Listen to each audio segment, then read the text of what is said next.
Hello friends, my name is Rishi and welcome to the latest video on CodeBay Academy.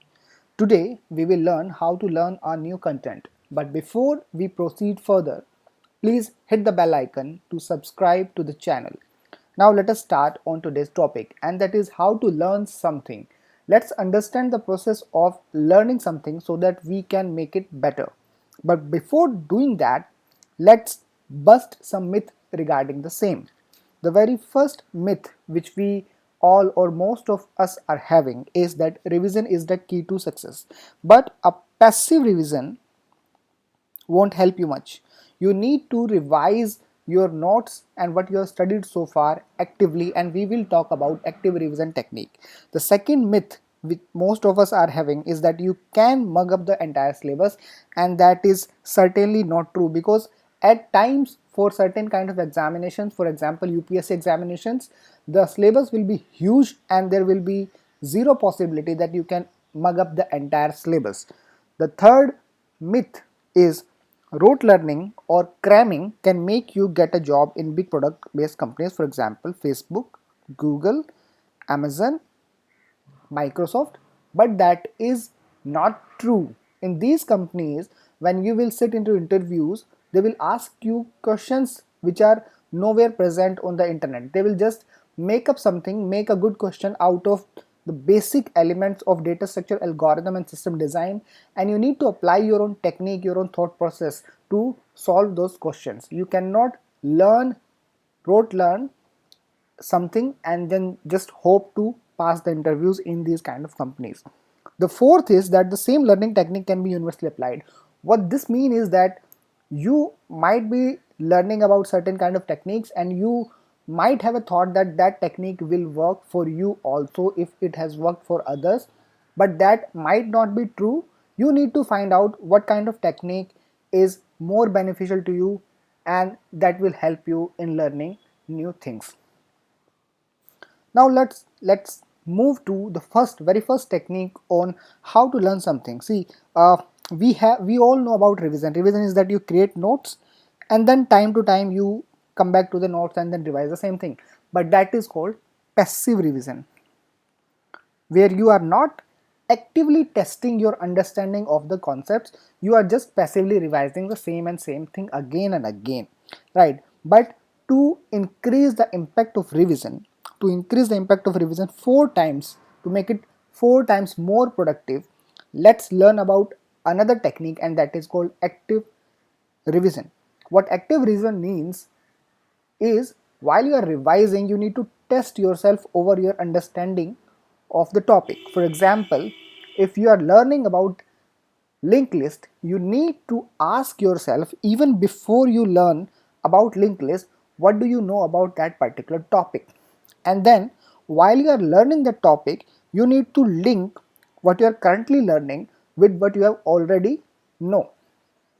For example, in data structure and algorithm, there is a data structure called tree. While learning for while learning about trees, you can link it with linked list, or you can link it with arrays, right? And that will help you strengthen the already existing concepts in your mind and will expedite the process of learning the same thing, right? Studies have shown that active revision is four times more productive than revising the same syllabus again and again. That means you can any day put active revision above than passive revision. Now let us understand how do we forget. Let's talk about forgetting curve. So it is a universal fact that if we do not revise, our forgetting curve will go very sharp. That means if you are not revising an newly understood concept in coming days of a week, a month or 2 months, you will be forgetting most part of it. But what you can do, you can actively revise the concept with spaced practice, about which we will talk in few minutes, again and again, and that will make your forgetting curve flat, right? From very steep to it will come down to flat. Now revision is a bad way to make your forgetting curve flat Instead of that, you need to go towards active revision and spaced practice. Active revision we have already talked about that. Now we will be talking about spaced practice. What spaced practice means is that whatever you have learned, you need to put that into active revision over a period of time. That means you need to first revise in 7 days, then again revise the same topic in 15 days, and then again revise the same topic 30 days. That means one time you will learn the content and 3 times you will revise it actively, and that will make your forgetting curve very steep, very flat instead of steep. Right, there are certain tools which can help you in doing the space practice. Google Calendar, you can certainly mark what you have learned today, and then after 7 days you can just check back that okay, so this is what you need to revise. You can have handwritten charts, right? And all these tools available online, they can be your best friends in learning a new content, right? The end goal is to make your forgetting curve flat.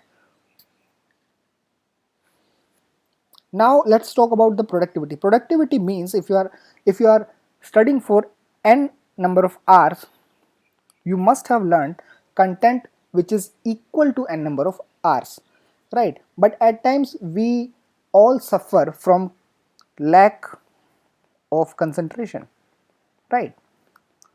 Or way worse than that is lack of discipline.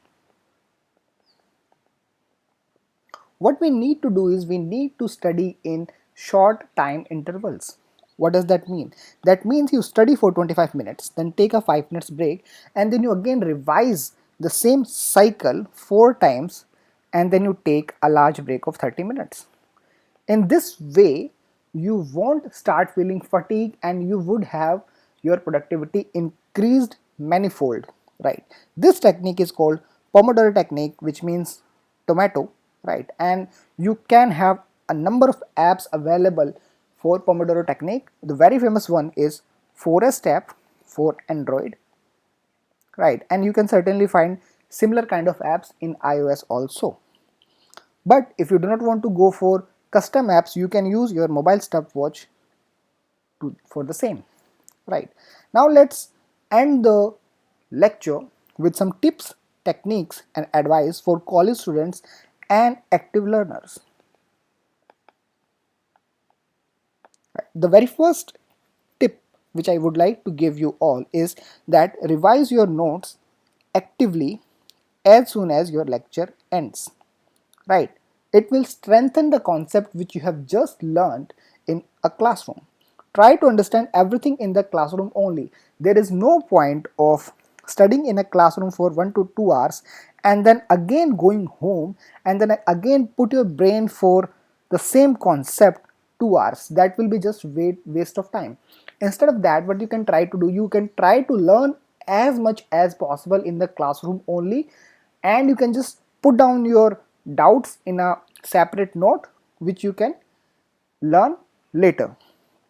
Do not cram. Never cram, always try to understand how the theory is applied to the real world. For example, if you're learning certain computer science concept in computer networks, you need to understand how your home internet is related to that. Do not rely on college lectures. Use MOOCs available online from world-class universities. World is very small place nowadays. You can access any education institute lectures online available and you can learn from them. Even IITs have provided their lectures on NPTEL. Harvard University have done that. Stanford had done that. MIT has their very extensive computer science course available online, which you can go and certainly take benefit from, right? Mobile phone can be your best friend or worst enemy depending upon how you use that, right? Internet can make or break your career because good or bad things both are available on internet. You need to choose very wisely where you are going to put your time. But apart from all of these things, rest is also important. Watch movies and TV shows, watch Friends, Game of Thrones, whatever suits you, right? Keep yourself fresh and motivated right? Meditate or use other calming techniques. Take 7 to 8 hours sleep every day, right? And just enjoy your life and keep your learning desire alive. Thank you. And before we end the lecture, I would like to remind you again, just go and hit the bell icon to subscribe to the channel. Thank you.